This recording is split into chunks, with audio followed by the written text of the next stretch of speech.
Having a strong sense of belonging is vital in any learning environment. But we ESL teachers know how much more difficult that is to achieve because we're working in a second language.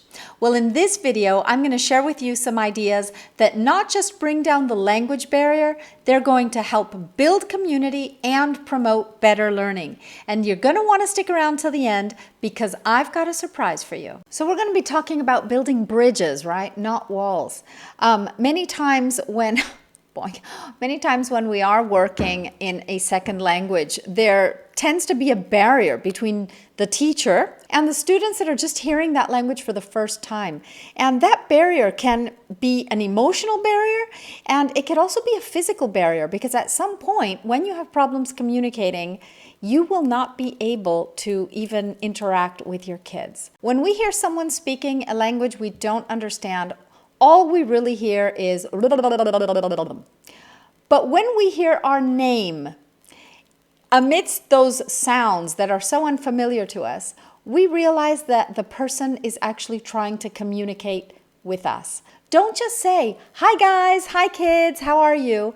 But literally look at each child and say their name. So, "Hi Sara, how are you today? Giovanni, how are you? You look nice." You know what I mean. We want to use those names in sentences. Another thing you want to look at is the way the children greet one another. And it could be just a very simple thing like saying, "Hi, how are you?" and shake hands here or shake hands over here.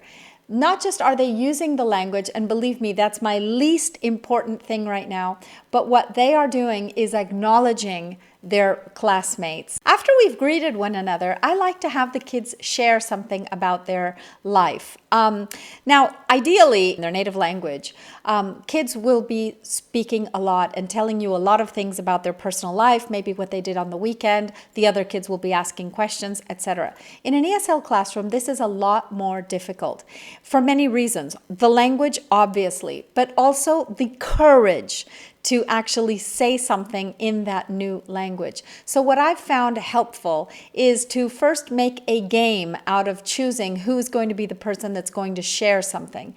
And I like to do either a hot potato game, or you can simply draw in one of the children's names out of a bag or something like that. Whatever you choose to do, have one person share something about their life and the other kids can ask questions.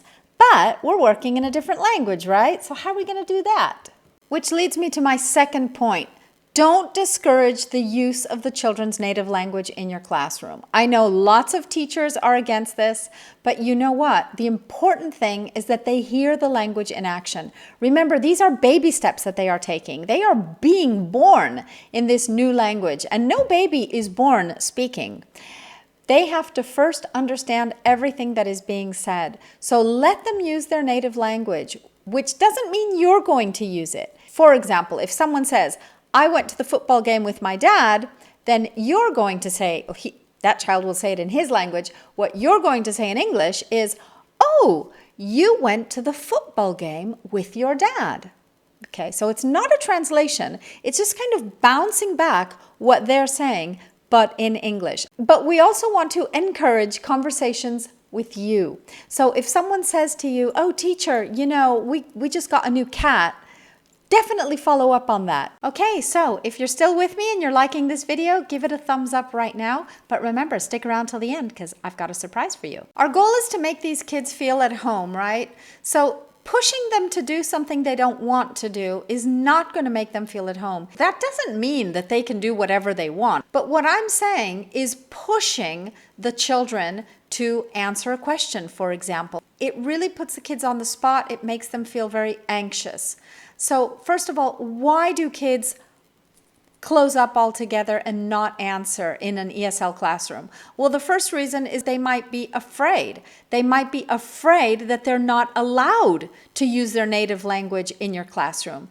Another reason they might be clamming up is simply to test the waters. They'd rather let someone else speak. Is it okay to use my native language in this classroom? Is it okay to make a mistake? Will the teacher react badly? So what do you do if that happens? Don't insist. Simply continue smiling. If the child doesn't answer, you look at the next child and see if he'll answer. I have yet to see a child that does not participate if you just kind of chill for a moment and not press. Buddy systems are great to have in the classroom. For example, allowing kids to work in pairs even when they're doing an individual task.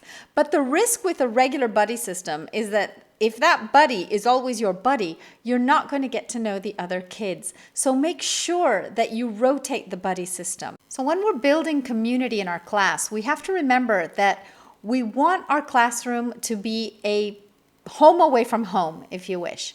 We want the kids to have a reason to come back. So make sure that your activities are mixed up just so that you have individual activities, group activities, activities that stay in the classroom, activities that involve work at home, not necessarily homework, but involving the family perhaps, activities that are ongoing activities so that the kids have a reason to come back. I think this is one of the most important things, and oftentimes when we're teaching ESL, we can forget how important that social and emotional aspect of teaching is all about. We tend to concentrate only on the linguistic aspect, and we have to remember that children are developing in 4 domains: physical, social, emotional, and cognitive. We can't just concentrate on the cognitive. So make sure you keep those activities nice and mixed up, but that the activities have a purpose.